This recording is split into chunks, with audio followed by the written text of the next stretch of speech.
नमस्कार, एनडीटीव्ही मराठीमध्ये आपल्या सर्वांचं स्वागत। आज सकाळपासून पहाटेपासून मतदानाची प्रत्येक बातमी तुम्ही एनडीटीव्ही मराठीवर पाहताय आणि आता मतदानाची मुदत संपायला फक्त काही क्षण बाकी असताना जी अंतिम आकडेवारी हाती आले त्यानुसार राज्यामध्ये मतदानाचा टक्का वाढण्याची चिन्ह दिसतात आणि संपूर्ण राज्यासाठी ही दिलाशाची बाब आहे। विशेषतः लोकसभा निवडणुकांचा इतिहास लक्षात घेतला तर आता जी आकडेवारी हाती आले त्यानुसार 58% जास्त मतदान राज्यभरामध्ये झाले। मात्र हा आकडा आणखीन वाढेल कारण अनेक ठिकाणी जे नागरिक मतदान केंद्रावर मतदान करण्यासाठी पोहोचलेले आहेत त्यांचं मतदान अजूनही सुरू आहे। सगळ्यात चांगली बाब म्हणजे गडचिरोलीमध्ये जे महाराष्ट्रातला एक टोकाचा जिल्हा मानला जातो त्या जिल्ह्यामध्ये 69.63% मतदानाची नोंद करण्यात आली आहे। तर मुंबई म्हणजे महाराष्ट्राचा सगळ्यात जास्त शहरी भाग इथे मात्र कमी मतदान झालंय। 49.7% इतक्या मतदानाची नोंद झाली आहे। म्हणजे आदिवासी बहुल भागामध्ये सर्वात जास्त मतदान तर मुंबई सारख्या मेट्रोपॉलिटन शहरामध्ये सगळ्यात कमी मतदान असं काहीसं महाराष्ट्राचं आजचं चित्र आहे। मुंबई उपनगरांचा विचार केला तर 51.76% मतदानाची नोंद झालेली आहे आणि इथे सगळ्यात कमी मतदान झालंय ते कल्याण पश्चिम या मतदारसंघामध्ये 65% जास्त मतदानाचे जवळपास 35 मतदारसंघ आता आहेत। यामध्ये आणखी वाढ होऊ शकते कारण बऱ्याच ठिकाणी अजूनही मतदान सुरू आहे। महाराष्ट्राच्या 288 विधानसभेच्या जागांसाठी आज सकाळपासून मतदान प्रक्रियेला सुरुवात झाली। 288 जागांसाठी एकाच टप्प्यात मतदान असल्यामुळे आज महाराष्ट्रभर मतदानाचा जोर चांगला पाहायला मिळाला। अनेक ठिकाणी मतदारांनी सकाळपासूनच मतदान केंद्रावर मतदानासाठी रांगा लावल्या होत्या।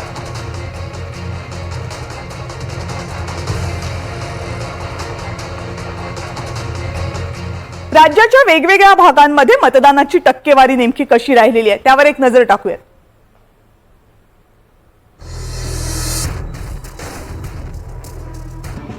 गडचिरोलीमध्ये संध्याकाळी 5 वाजेपर्यंत मतदानाची टक्केवारी 69.63% इतकी नोंदवली गेली तर मुंबई शहरामध्ये मतदानाचा टक्का 49.07% इतका नोंदवला गेला। स्टार्क डिफरन्स असं म्हणता येईल याला कारण शहरी भाग आणि ग्रामीण भाग यातला फरक आहे हा मोठ्या प्रमाणावर। अहिल्यानगरमध्ये 61.95% मतदानाची नोंद झाली आहे तर अकोल्यामध्ये 56.16% इतकं मतदान झाले संध्याकाळी 5 वाजेपर्यंत। अमरावतीमध्ये 58.48% तर संभाजीनगरमध्ये 60.83% इतकं मतदान झाले।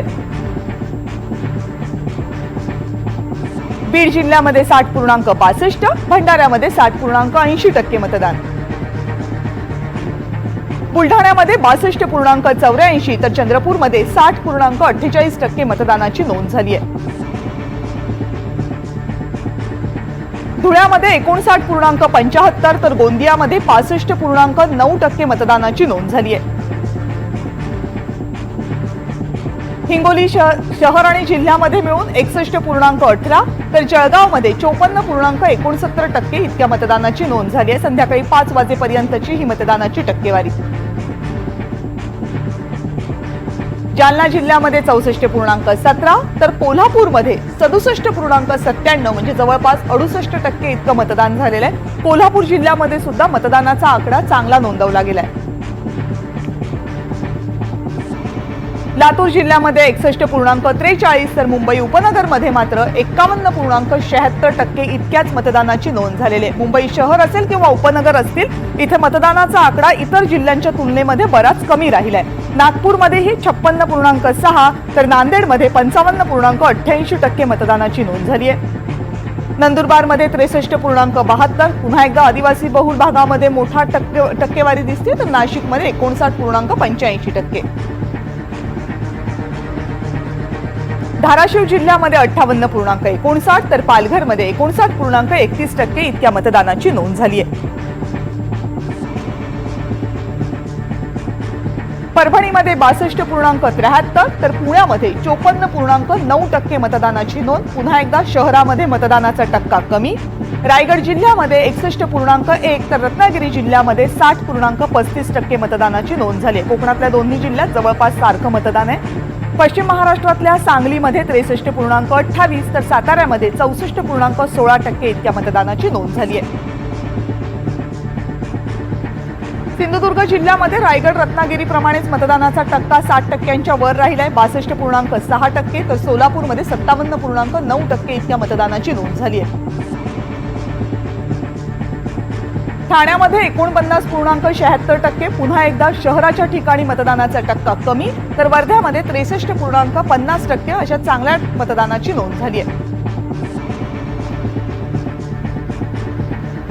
आणि आता विदर्भामधले वाशिम आणि यवतमाळ जिल्हे. वाशिम जिल्ह्यामध्ये 57.42% आणि यवतमाळ जिल्ह्यामध्ये 61.22% इतक्या मतदानाची नोंद झालेली आहे. संध्याकाळी 5 वाजेपर्यंतची ही मतदानाची आकडेवारी.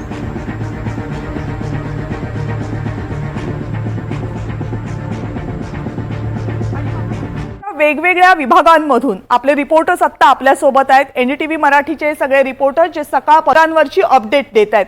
अक्षय कुडकेलवार आपल्या सोबत आहेत, विनय म्हात्रे आपल्या सोबत आहेत, सागर कुलकर्णी आपल्या सोबत आहेत आणि नाशिकहून प्रांजल कुलकर्णी आता आपल्या सोबत आहेत. सुरुवातीला अक्षयकडे जाते.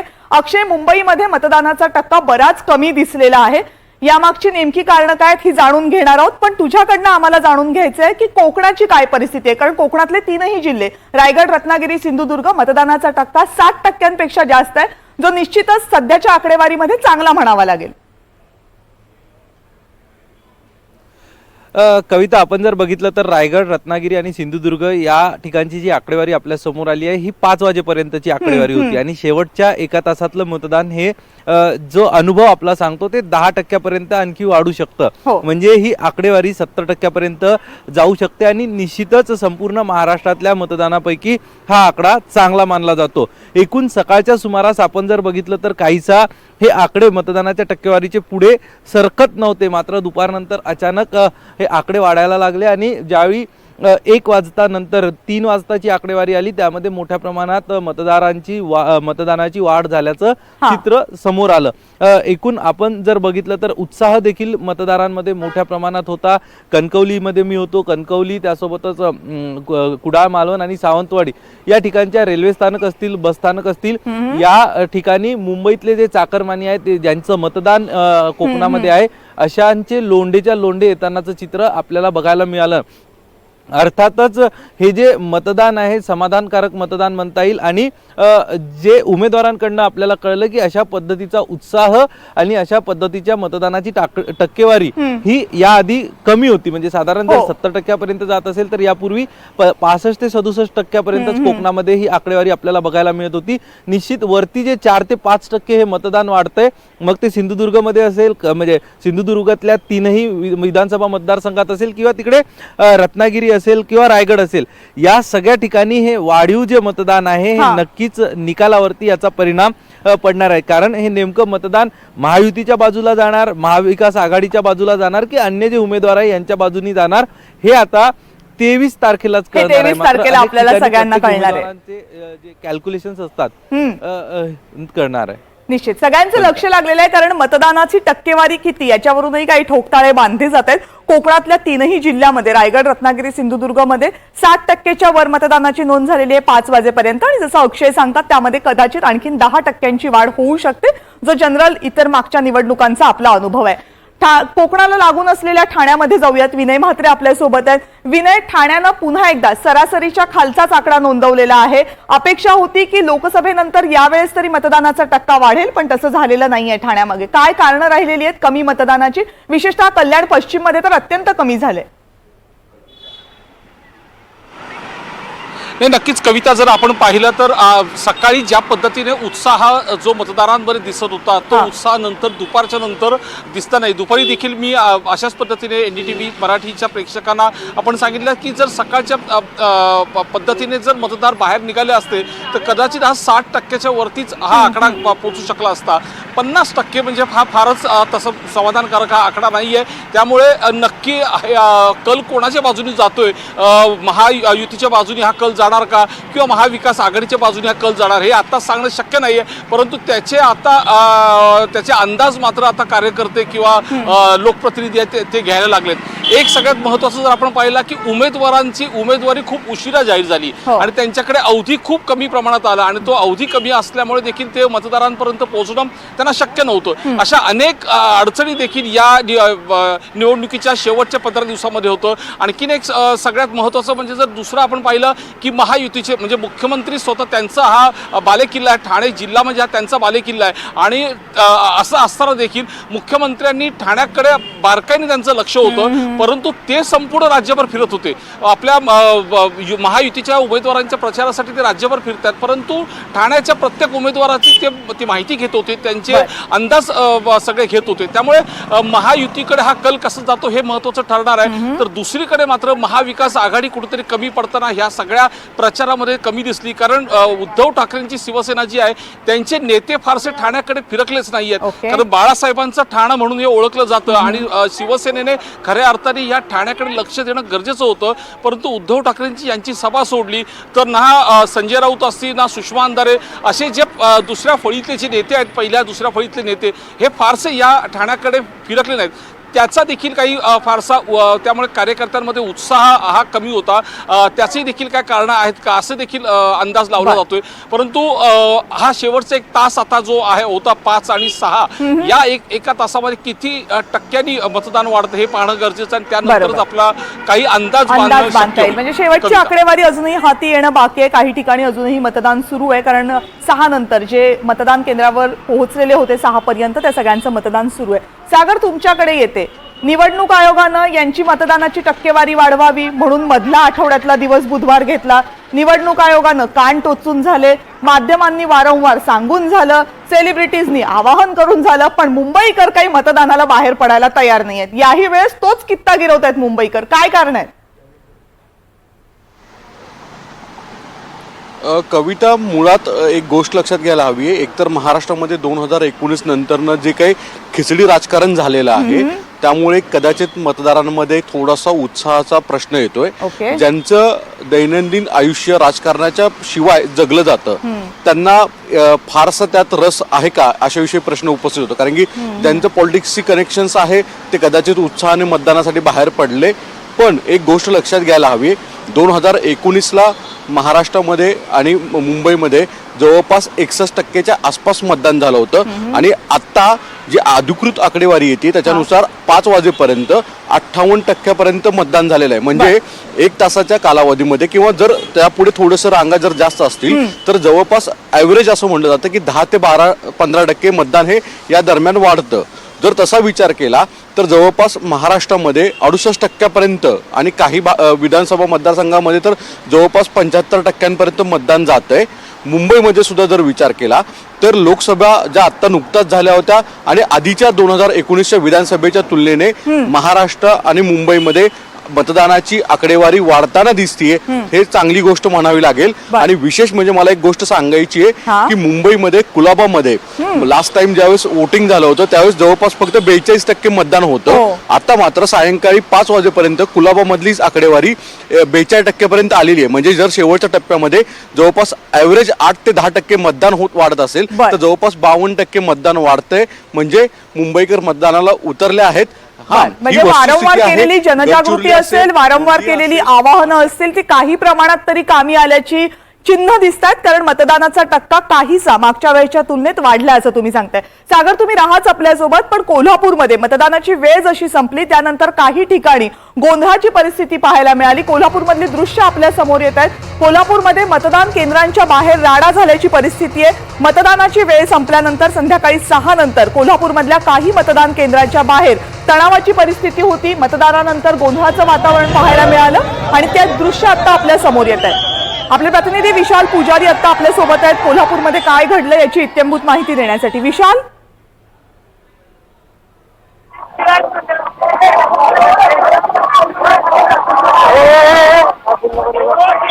माझा आवाज पोहोचतोय आपल्यापर्यंत? नक्कीच. कोल्हापूर उत्तर मतदारसंघामध्ये सदर बाजार या ठिकाणचा जो मतदान केंद्र आहे, या मतदान केंद्रामध्ये काही मतदार जे आहेत ते मतदान करण्यासाठी आलेले होते. मात्र संध्याकाळी 6ची वेळ संपल्यामुळं या मतदारांना आत सोडलं नाही. त्यामुळे या मतदारांनी या मतदान केंद्राबाहेर दंगा सुरू केला आणि जोरदार घोषणाबाजी जी आहे ती करण्यास सुरुवात केली. त्यामुळे मोठा पोलीस बंद जो आहे तो या परिसरामध्ये तैनात करण्यात आला. ही सगळी दृश्य जी आता आपण पाहतोय, दोन्ही गटाकडून जे कार्यकर्ते होते ते कार्यकर्ते कुठेतरी आक्रमक झाल्याचं चित्र पाहायला मिळालं. 6 नंतर या मतदारसंघावर या मतदान केंद्रावर आत न सोडल्यामुळे या कार्यकर्त्याचा जो रोष आहे तो रोष कुठेतरी पाहायला मिळाला. मात्र पोलिसांनी लवकरच या सर्व कार्यकर्त्यांना, काही कार्यकर्त्यांना थांबवण्याचा प्रयत्न केला, आक्रमक कार्यकर्त्यांना शांत करण्याचा प्रयत्न केला. त्यामुळे ही संपूर्ण परिस्थिती जी आहे ती सध्या तणावपूर्ण जी आहे ती सध्या पाहायला मिळते. धन्यवाद विशाल, तुम्ही दिलेल्या सगळ्या सविस्तर माहितीबद्दल. कोल्हापूरमधली ही परिस्थिती, मतदान केंद्र सदर बाजार मधलं मतदान केंद्र आहे, त्याच्या बाहेर ही परिस्थिती आहे, कारण 6 नंतर आलेल्या मतदारांना आतमध्ये प्रवेश दिला गेला नाही. आणि यानंतर उत्तर महाराष्ट्रामध्ये जाऊयात. उत्तर महाराष्ट्रातला दिवसभराचा मतदानाचा उत्साह नेमका कसा होता, मतदानाची आकडेवारी नेमकी काय आहे, प्रांजल आपल्या सोबत आहेत ही सगळी माहिती देण्यासाठी. प्रांजल.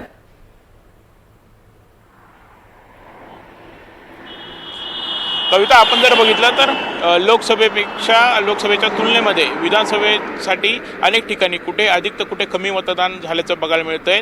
यासोबतच ग्रामीण किंवा जो आदिवासी भाग आहे तिथे शहरी भागापेक्षा अधिक मतदान झाल्याचं दिसून येतंय. म्हणजे जसं जर आपण नंदुरबारचं उदाहरण घेतलं तर 64% एवढं मतदान हे झालंय. साहजिकच आहे ही 5 वाजेपर्यंतची आकडेवारी आहेत. आणि आपण जसं म्हणजे आता फक्त काही वेळापूर्वीच आपण नांदगावमधील एका मतदान केंद्राबाहेर जर चित्र बघितलं तर दूरपर्यंत रांगा आहेत. म्हणजे किमान 9 तरी वाजतील तिथे ही सर्व प्रक्रिया पूर्ण होण्यासाठी. त्यामुळे निश्चितच हा जो आकडा आहे मतदानाची ही जी टक्केवारी आहे ती वाढेल यात काही शंका नाही. हे झालं मतदानाबाबत.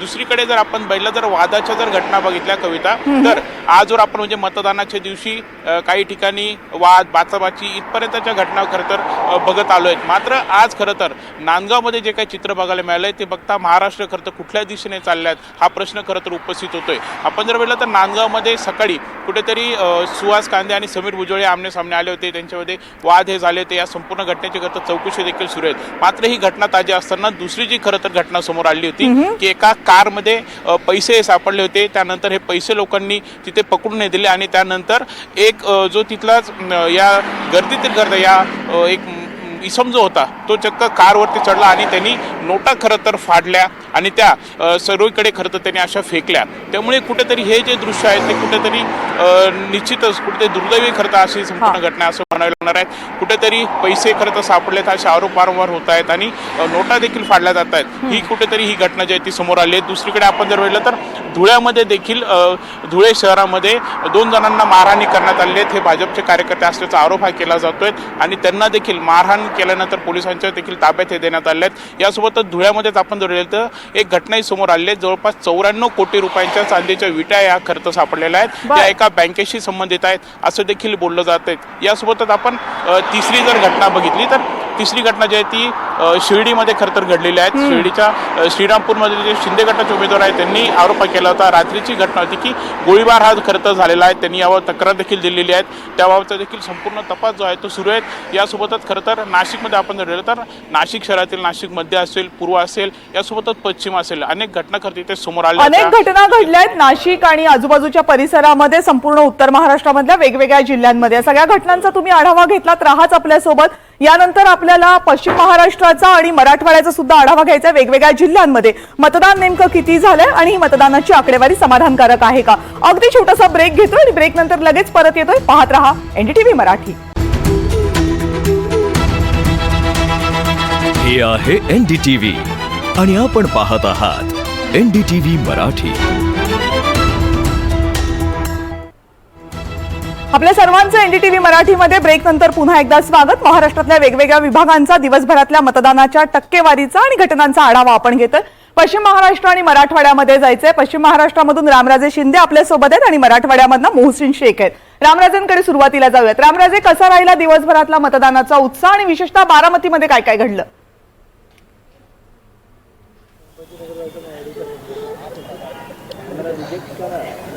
बिलकुल, बारामतीच्या या लढतीकडे सर्वांचं लक्ष लागलेलं होतं. पुणे जिल्हा हा महत्त्वाचा आजचा दिवस ठरलेला आहे. त्याचं कारण म्हणजेच की इंदापूरचे हर्षवर्धन पाटील आणि भरणे मामा यांच्यामधला संघर्ष पुन्हा एकदा उफाळून आल्याचं आपल्याला दिसून आलेलं आहे. तिथं सुद्धा दत्तात्रय भरणे यांचे व्हिडिओ जो आहे तो व्हायरल झालेला आहे आणि कशा पद्धतीनं गोंधळ झाल्याचं ते आपण पाहिलेलं आहे. दुसरा महत्त्वाचा मुद्दा म्हणजेच की बारामतीमध्ये योगेंद्र पवार आणि अजित पवार यांच्यामधला हा संघर्ष जो आहे तो आज पण पाहायला मिळालेला आहे. शर्मिला पवार यांनी थेट आरोप केलेला आहे की दमदाटी केली जाते अजित पवार यांच्या कार्यकर्त्यांकडून. हो. कारण जे बारामतीमधला एक जे निवडणूक मतदान केंद्र आहे त्या ठिकाणी अचानक शर्मिला पवार आल्या होत्या आणि त्यावेळेस त्यांना काही आतमध्ये जाण्यासाठी मज्जाव करण्यात आल्याची माहिती मिळते आणि त्यानंतर त्या भडकल्या आणि इथे काहीतरी चुकीच्या गोष्टी चालू आहेत असा आरोप सुद्धा त्यांनी केलेला आहे. आणि त्याचबरोबर पोलिसाकडे आणि निवडणूक आयोगाकडे तक्रार सुद्धा त्यांनी दाखल केली आहे. त्याच्यावर अजित पवार यांनी म्हटलेलं आहे की आपल्या कार्यकर्त्याकडून कोणतीही अशा प्रकारची घटना घडली नसल्याचे सांगण्यात आलेले आहे. आणि मुळात उमेदवार नसताना शर्मिला पवार या केंद्रामध्ये कसं काय येऊ शकतात असा सवाल उपस्थित करण्यात आलेला आहे. आणि त्यामुळे अजित पवार गटाकडून सुद्धा एक तक्रार जी आहे ती दाखल करण्यात येणार आहे. मुळात इथला जो संघर्ष आहे तो पाहावा लागणार आहे. नवीन नौखे पाटीकोरी असलेले योगेंद्र आणि दुसरे म्हणजेच की 32 वर्षाचा राजकीय अनुभव इथला कामकाज आणि त्याचबरोबर असलेला दांडगा जनसंपर्क असलेले अजित पवार. त्यामुळे तरुण आणि एकदम राजकारणामध्ये कसलेले असे काका आणि पुतण्याचा हा संघर्ष आहे. त्यामुळं बारामतीची जनता कोणाच्या पारड्यामध्ये नवीन चेअरच्या पारड्यामध्ये कौल देते का अजित पवारांकडे कौल देते हे पाहावं लागणार आहे. शरद पवार यांनी भावनिक आव्हान केलेलं आहे परंतु योगेंद्र पवार यांच्या पाठीशी अनुभव नाही आहे, राजकीय कोणतेही पद नाही आहे, त्याचबरोबर काम सुद्धा केलेलं नाही आहे. मात्र शरद पवारांची एकच शिदोरी आहे ते म्हणजेच की आवाहन आणि इमोशनल आव्हान ही शिदोरी त्यांच्या पाठीशी आहे. तर दुसरीकडे अजित पवार यांचं कामकाज म्हणजे की आम्ही दिवसभरात आज जे मतदारांशी सुद्धा चर्चा केली किंवा बोललो योगेंद्र जे आहे ते लोकांना इथल्या जास्त माहिती सुद्धा नव्हते, लोकसभेच्या नंतर ते माहिती झालेली आहे. त्यामुळे अजित पवार यांच्या बाजूने जो आहे काही प्रमाणामध्ये कौल दिसून आलेला आहे. आपल्यासोबत इथले आपले प्रतिनिधी सुद्धा देवा आहेत. आपण त्यांच्याकडून इंदापूरचं गणित जाणून घेऊयात आणि बारामतीत सुद्धा इंदापूरमध्ये काय हर्षवर्धन पाटील कारण पुनर्वसन होईल हर्षवर्धन पाटलाचं. इंदापूरच्या निवडणुकीकडे जर आपण बघितलं तर इंदापूरमध्ये दत्तात्रय भरणे आणि हर्षवर्धन पाटील यांच्यामध्ये अतिशय टोकाचा संघर्ष या निवडणुकीत पाहायला मिळतोय. मात्र दुसरी एक बाजू या निवडणुकीत प्रकर्षानं जाणवते. प्रवीण माने हे एक युवा नेतृत्व आहे जे राष्ट्रवादी काँग्रेसमध्येच वाढलं. राष्ट्रवादी काँग्रेस आता फुटली मागील वर्ष दीड वर्षामध्ये. मात्र हे दोन्ही नेते दत्तात्रय भरणे आणि प्रवीण माने हे राष्ट्रवादीमधूनच पुढे आलेले नेते आहेत. यांच्या राजकारणाचं जर गणित आपण बघितलं तर हे दोन्ही एकाच पक्षात राहिलेले नेते. त्यामुळं प्रवीण माने कितपत परिणाम करतात या निवडणुकीवर हे खूप महत्त्वाचं आहे. आणि त्यामुळे आणि याच गणितावर जे आहे ते याच गणितावर इंदापूरची लढत अवलंबून असेल. त्यामुळे जितकी बारामतीची लढत ही पुणे जिल्ह्यामधली महत्वाची आहे तितकीच इंदापूरमधली. राहत आपल्यासोबत मोहसिन शेख यांच्याकडे जाऊयात मराठवाड्यातली आकडेवारी आणि परिस्थिती जाणून घेण्यासाठी. मोहसिन, कविता, छत्रपती संभाजीनगरमध्ये 5 वाजेपर्यंत 60.83% एवढं मतदान झालं आहे आणि दुपारनंतर ही टक्केवारी वाढल्याचं आपल्याला पाहायला मिळेल. आता निवडणुकीत आज दिवसभर काय झालं हे जर बघितलं तर काल रात्रीपासून अनेक व्हिडिओ व्हायरल झाले होते, पैसे वाटपाचे व्हिडिओ व्हायरल झाले होते. त्यानंतर आज सकाळी सिल्लोड तालुक्यात एका ठिकाणी मतदान केंद्रावर हाणामारीची घटना समोर आली, व्हिडिओ व्हायरल झाला. त्यानंतर काही वेळापूर्वी संजय शिरसाट यांचा एका कार्यकर्त्याला दमदाटी देतानाचा व्हिडिओ व्हायरल झाला. तर सोबतच कालपासून अनेक नेत्यांच्या उमेदवारांच्या गाडीवर दगडफेक झाल्याच्या घटना देखील समोर आल्या. काल रात्री संजय शिरसाट यांच्या मुलाच्या गाडीवर दगडफेक करण्यात आली होती. आता काही वेळापूर्वी वैजापूर येथील रमेश बोरनारे जे शिंदे सेनेकडून रिंगणात आहे त्यांच्या गाडीवर देखील दगडफेक करण्यात आली. त्यामुळे मुद्द्यावरून ही निवडणूक मुद्द्यावर गेल्याची देखील ही सगळी परिस्थिती पाहायला मिळते. आता 5 वाजेपर्यंत जे मतदान झालेलं आहे तर त्यानंतर देखील आणखी अनेक मतदान केंद्रावर गर्दी असल्याचं पाहायला मिळते. सिल्लोड तालुक्यातील एक हळदा म्हणून गाव आहे त्या ठिकाणी आत्ता सध्या 300 पेक्षा जास्त लोक जे आहेत तर मतदान केंद्रावर उपलब्ध असल्याचं आपल्याला पाहायला मिळत आहे. त्यामुळे एकंदरीत अजूनही मतदान केंद्रावर गर्दी असल्याचं चित्र अनेक ठिकाणी पाहायला मिळत आहे. त्यामुळे संध्याकाळी 7 वाजेपर्यंत संपूर्ण आकडेवारी येऊ शकते असं माहिती जी आहे तर अधिकाऱ्यांकडून मिळते. त्यामुळे मराठवाड्यात असेल किंवा छत्रपती संभाजीनगरमध्ये जे आहे तर ती मतदानाची टक्केवारी जी आहे ती पुढचं गणित जे आहे तर ते ठरवणार आहे हे जवळपास स्पष्ट आहे. आता काही वेळात ही सगळी आकडेवारी समोर येणार आहे.